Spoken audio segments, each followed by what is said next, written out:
दोस्तों, वीडियो को शुरू करने से पहले मैं आपको डिस्क्लेमर देना चाहूँगा कि वीडियो सिर्फ और सिर्फ एजुकेशनल पर्पज़ के लिए, यहाँ पे आपको इन्वेस्टमेंट एडवाइस नहीं दी जाती है। तो वीडियो को देखकर आप सीख सकते हैं और इन्फॉर्मेशन को ले सकते हैं।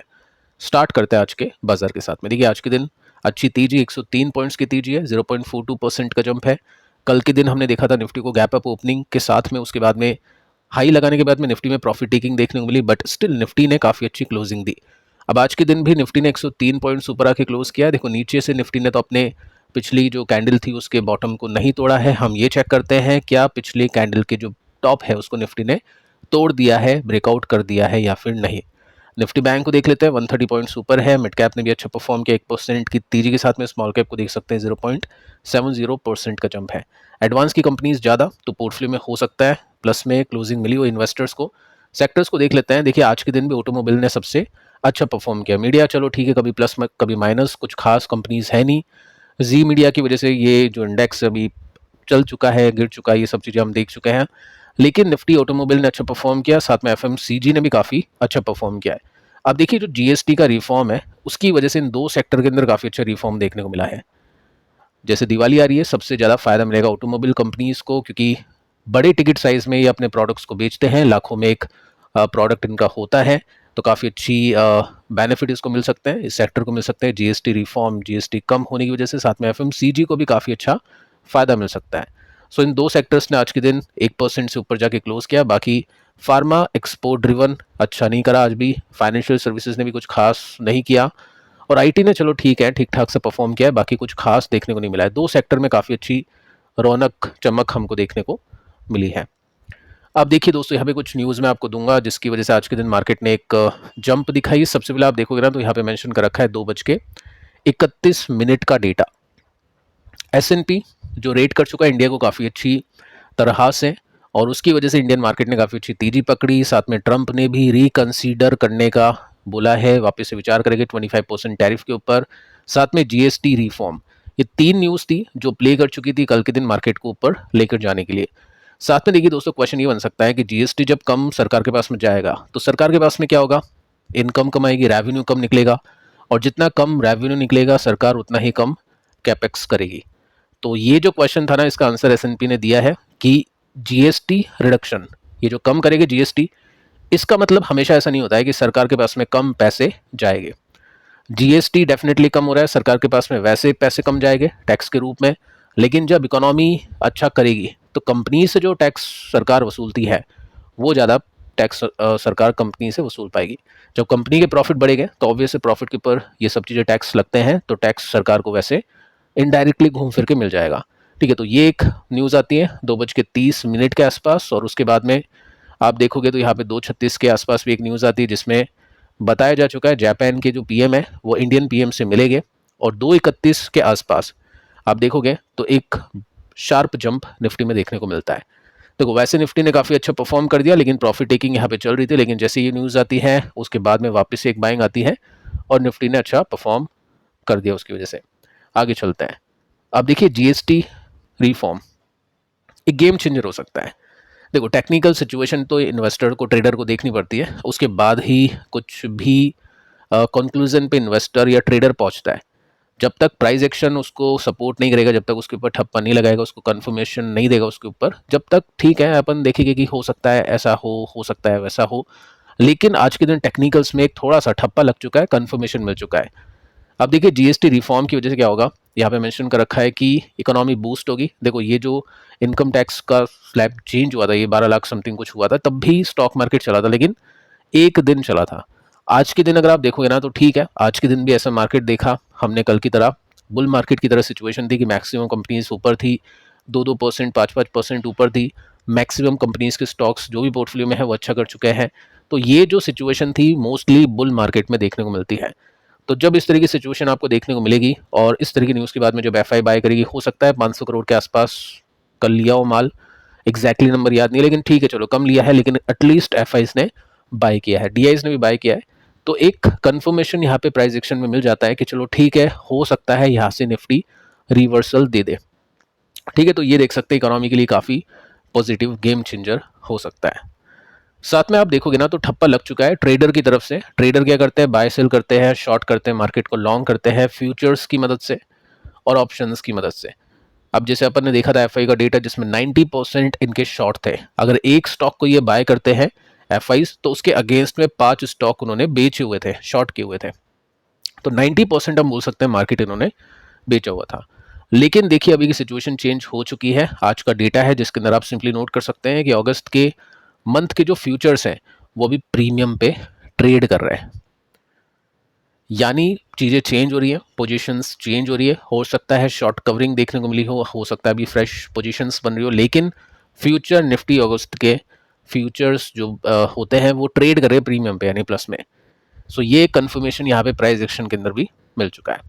अब देखिए टेक्निकल्स को देखते हैं, टेक्निकल्स में क्या सिचुएशन है। टेक्निकल्स आपको बताने की कोशिश करेंगे। देखिए हम इस बेस के हिसाब से देखें तो एक ब्रेकआउट इसमें विजिबल है, ठीक है। तो यहाँ पे हम ऊपर के दो बेसिस के हिसाब से अगर हम लाइन को ड्रॉ करते हैं, ये जस्ट मैं आपको सिखाने के पर्पज से बता रहा हूँ। यहाँ पे कोई निफ्टी के लेवल्स नहीं है, कोई सपोर्ट रेसिस्टेंस कुछ नहीं है, ठीक है। तो कुछ खरीदने बेचने का तो सवाल उठता नहीं है। जस्ट मैं आपको सिखा रहा हूँ कि पैटर्न अभी क्या है और किस तरह से आप पैटर्न को बना सकते हैं, ठीक है। तो इन दो बेसिस के हिसाब से अगर हम लाइन को आगे एक्सटेंड करें तो आपको ये लाइन देखने को मिलेगी जिसमें ये अभी निफ्टी का रेसिस्टेंस बना हुआ है।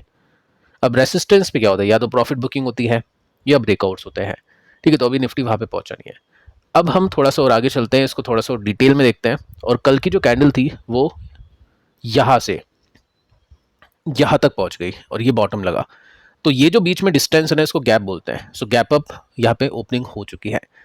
अब होता क्या है टेक्निकली, जब भी ये सपोर्ट टूटता है तो निफ्टी वापस से गैप को फिल करने की कोशिश करता है और इतना गिरने की संभावना फिर वो ट्रेडर देखता है, इतनी बड़ी गिरावट की संभावना ट्रेडर देखता है। लेकिन वो जब देखेगा जब वो गैप टूटने के लिए पहले निफ्टी को ब्रेकडाउन देना पड़ेगा, ठीक है। तो अभी तक ब्रेकडाउन दिया नहीं है और जो कल का लो है उसी के आसपास आज निफ्टी ने लो लिया, अच्छी बात है। ये एक सपोर्ट के रूप में यहाँ पे चल रहा है।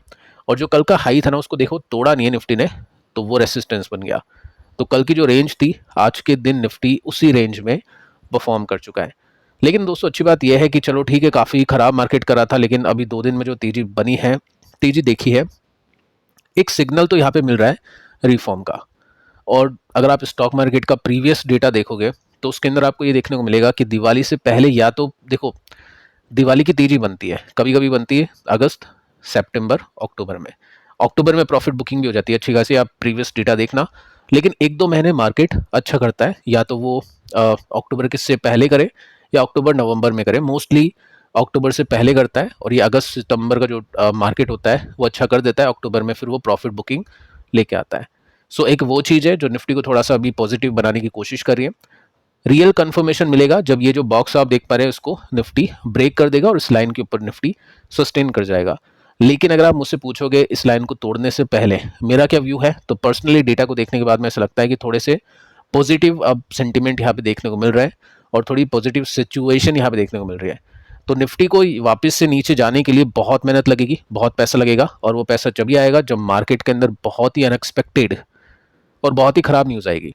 क्योंकि जितनी भी टैरिफ की न्यूज़ है, जितनी भी ख़राब न्यूज़ है, वॉर, टैरिफ, ये सब चीज़ें मार्केट के अंदर प्राइस इन हो चुकी है। अब जो पॉजिटिव न्यूज़ हमने देखी है जीएसटी को लेकर, वो मार्केट प्राइस इन करने की कोशिश कर रहा है। तो मेरे हिसाब से निफ्टी जितना नेगेटिव था उतना नेगेटिव अब नहीं है। निफ्टी पॉजिटिव बढ़ने की कोशिश पूरी तरह से करता हुआ देखने को मिल रहा है। हो सकता है आगे भी कोशिश जारी रहे। आपका दोस्तों क्या व्यू है, आप चाहे तो नीचे कॉमेंट करके बता सकते हैं। अब देखिए दोस्तों आईपीओस के ऊपर आते हैं। काफ़ी सारे आईपीओस हैं जो अभी अप्लाई करने के लिए एलिजिबल है, अवेलेबल हम बोल सकते हैं।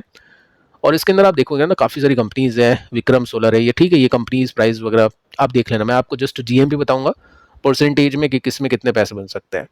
देखो आज के डेट में जो जीएमपी है विक्रम सोलर का वो है 17% का, ठीक है, ओके है। जेम एरोमेटिक का जीएमपी देखे तो इसमें 7% का है, कम है काफ़ी। और श्रीजी शिपिंग का जीएमपी देखे तो 12% का है, कम है। और पटेल रिटेल का देखें तो यहाँ पे 15% का है। तो पटेल रिटेल और साथ में जो फर्स्ट हमने देखा उसका जीएमपी 17%, यानी दो विक्रम सोलर और पटेल रिटेल ये टॉप है अभी तक के जीएमपी के अंदर। कुछ ऐसा नहीं कि 50% बनेगा पैसा डबल होगा, लेकिन इन सभी में कंपैरिजन करें तो ये टॉप पे है 15%, 17%। अगर मार्केट अच्छा कर गया, यहाँ से ब्रेकआउट दे गया तो ये जीएमपी बढ़ भी सकता है, और मार्केट यहाँ से खराब कर गया तो ये जीएमपी घट भी सकता है, ठीक है। तो दो आईपीओज हैं जो देख सकते हैं प्रीमियम के हिसाब से। अब देखिए कल के वीडियोस के अंदर अपन ने बात की है स्टॉक्स के ऊपर। सेकंड वीडियो के अंदर मैंने आपको सिखाने की कोशिश की कैसे फिल्टर कर सकते हैं, कैसे चेक कर सकते हैं कौन सी कंपनी किस तरह से जाएगी। यहाँ पे मैं आपको दो सेक्टर के ऊपर डिटेल में थोड़ा सा बातचीत करके बताऊंगा, जिसमें निफ्टी ऑटोमोबाइल आता है और निफ्टी एफएमसीजी कंजप्शन आ जाता है। ठीक है, आज के जो दो टॉप सेक्टर हो चुके हैं। देखिए कल के दिन टाटा मोटर्स नहीं चल पाया इतना कुछ खास, आज के दिन 3 to 4% चल गया। अब ये जो मैं आपको बता चुका हूँ कि इसके अंदर टेक्निकल ब्रेकआउट के ऊपर थोड़ा सा ध्यान इन्वेस्टर का होना चाहिए। साथ में हुंडई की बात करें ना तो ये भी 6% चला है। कल परसों इसने एक ब्रेकआउट दिया, उसके बाद में कंटिन्यूसली तेजी बनी हुई है। तो ब्रेकआउट ट्रेडर अगर किसी ने ट्रेड लिया होगा तो उसको काफ़ी अच्छा फायदा यहाँ पे मिल रहा होगा। 6% का जंप है। इसके बाद में हम आते हैं ओला इलेक्ट्रिक, जो ऊपर से काफ़ी नीचे है, ट्रेंड इसका वीक है। 150 रुपये का स्टॉक अभी 45 रुपीज़ का है, लेकिन 8% चला है। तो उसको चलना नहीं बोलते, ये जस्ट एक छोटी सी रिकवरी है। तो कन्फ्यूज़न अगर है किसी को ऑटोमोबाइल कंपनीज़ में, वैसे अगर मैं आपको बताना चाहूँ कि ज़्यादा से ज़्यादा कहाँ पे फ़ायदा होगा डेटा के हिसाब से, तो फ़ायदा मिल सकता है मारुति सुजुकी को, टीवीएस मोटर को, एमएनएम को, हुंडई को। स्टिल इन्वेस्टर अगर कंफ्यूज है कि बाकी कंपनीज में भी एक्सपोजर होना चाहिए, ओलेक्ट्रा ग्रीन, इस तरह की काफ़ी सारी कंपनीज में, तो ऑप्शन होता है। जैसे डिफेंस के अंदर अपन ने देखा था ऑपरेशन सिंदूर था, तो उसके बाद में डिफेंस कंपनीज ने अच्छा किया, काफ़ी लोगों ने क्या किया होगा, इन्वेस्ट किया होगा स्टॉक्स में, काफ़ी लोगों ने म्यूचुअल फंड को लिया होगा। सेक्टर म्यूचुअल फंड भी होते हैं, सेक्टोरल म्यूचुअल फंड्स भी होते हैं, जिसके अंदर भी लोग इन्वेस्ट करके चलते हैं, और उसमें एग्जिट लोड भी काफ़ी कम टाइम के लिए होता है। कुछ कुछ फंड्स में एग्जिट लोड होता नहीं है।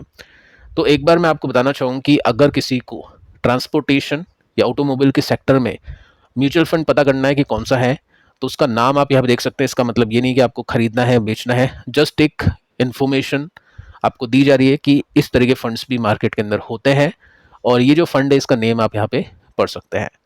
ठीक है, आगे चलते हैं। अगर आप देखोगे ना तो यहाँ पे ये जो फंड है ये ऑटोमोबाइल की तरह परफॉर्म करेगा, जैसे निफ्टी ऑटो है उसके हिसाब से ही ये परफॉर्म करेगा। अभी आप देखोगे तो यहाँ पे आपको पता चलेगा कि ये काइंड ऑफ एक मारुति सुजुकी का पैटर्न बना यहाँ पे, और उसके बाद में ब्रेकआउट मिला। अब ये जो तेजी बनी है ये टीवीएस मोटर जैसी तेजी देखने को मिलेगी। अब यहाँ पे टाटा मोटर की झलक आपको देखने को नहीं मिल रही होगी, झलक दिखती तो फिर ये स्टॉक मतलब ये जो फंड है अभी यहाँ पे होता, ये इतना पैसे नहीं बनते। तो ठीक है, काफ़ी लोग ऐसे देखते हैं। और उसमें अगर मैं आपको थोड़ा सा डिटेल में बताऊँ इसके कंपैरिजन करके निफ्टी के साथ में, तो कंपैरिजन आप देख सकते हैं यहाँ पे 119% के रिटर्न्स दिए निफ्टी ने और 201% के रिटर्न्स दिए हैं इस फंड ने। ठीक है, तो काफ़ी अच्छी ग्रोथ इसमें मिली है निफ्टी के कंपैरिजन में।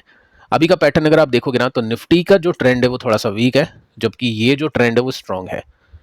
मैं आपको जस्ट सिखा रहा हूँ कि सेक्टर में अगर किसी को देखना होता है कि कौन सा सेक्टर किस टाइम के लिए एक्टिव है, पॉजिटिवली नेगेटिवली, तो वो कैसे आप देख सकते हैं।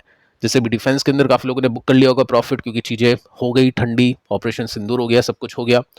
तो नए सेक्टर के हिसाब से लोग देखेंगे, तो नए सेक्टर कौन से प्ले कर सकते हैं अभी की सिचुएशन के हिसाब से, जस्ट वो कैसे देखते हैं वो मैं आपको सिखा रहा हूँ, क्योंकि कल कोई और न्यूज़ होगी तो कुछ और सेक्टर भी आ सकते हैं।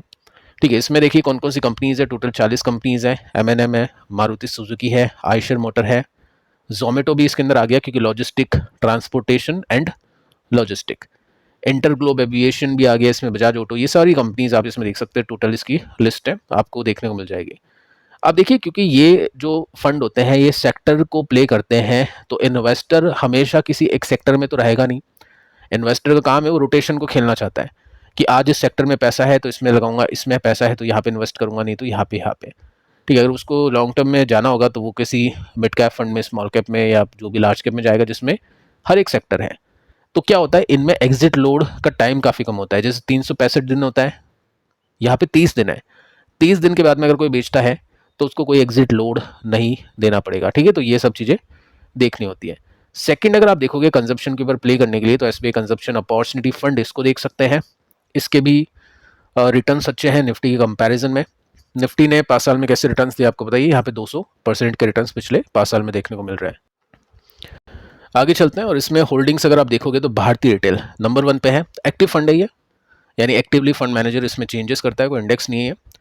आईटीसी सेकंड नंबर पे आता है, ब्रिटानिया, जुबिलेंट फूड, और इसमें सबसे इंपॉर्टेंट बात है कि इसमें जो ऑटोमोबाइल कंपनीज है ना वो भी आती है, क्योंकि वो भी कंजप्शन का एक पार्ट है। एमएनएम भी आप इसमें देख सकते हैं।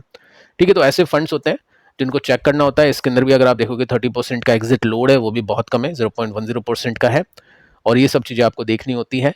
दोनों सेक्टर अभी एक्टिव है। आपकी क्या राय है दोनों सेक्टर्स के ऊपर, या फिर आप किसी और सेक्टर में जाने की कोशिश करें? कमेंट करके आप लिख सकते हैं ताकि बाकी इन्वेस्टर्स को भी हेल्प मिले। और कल की दोनों वीडियोस आप देख लेना, ये भी काफ़ी इंपॉर्टेंट आपके लिए। मिलते हैं नेक्स्ट वीडियो में, तब तक के लिए बाय बाय।